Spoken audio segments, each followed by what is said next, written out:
It isn't necessarily so. And it is important to have an attorney review the NDA because you can sneak things in that a non-attorney can't really see. They can't tell that it's really there. And so I think it's important to have an attorney analyze the NDA before entering into it.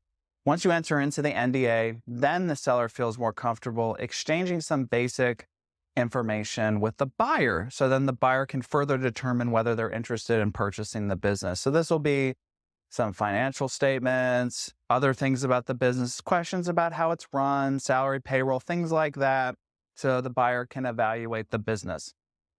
Once the buyer feels comfortable that they want this company, then they will submit an LOI, which is a letter of intent, or a term sheet, which is the same thing essentially as a letter of intent. It's just in a different format, over to the seller. And here are some things that you're going to want in this letter of intent. As the buyer, you will want a provision where the seller has to take the business off the market, or if it's not on the market, just not offer for sale to anyone else. It's an exclusivity provision where the buyer has a certain period of time where they can just focus on the business because they don't want to go through this process, conduct due diligence, and then the seller just goes ahead and sells it out from under them. So that's one of the more important provisions.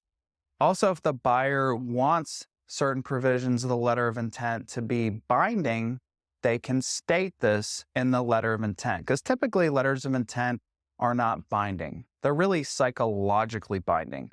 Once the parties narrow down these terms of the agreement, even if it's not binding, if one of them deviates substantially from one of the terms without having a good reason to do so, it will upset the other side and it may bust the whole deal. So they are psychologically binding, even though they're not typically legally binding.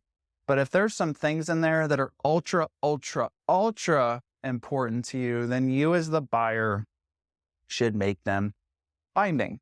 One of the things that I'm thinking of right now is that the seller would be subject to a non-compete for a certain period of years within a certain geographic area.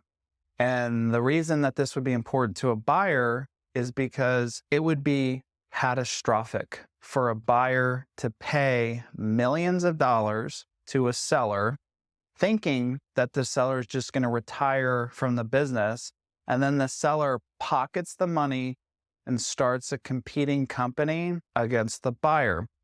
That would destroy the benefit of the bargain. The business wouldn't be as valuable to the buyer. So in many instances, the inclusion of a non-compete is what makes the business as valuable as it is, at least in the buyer's mind.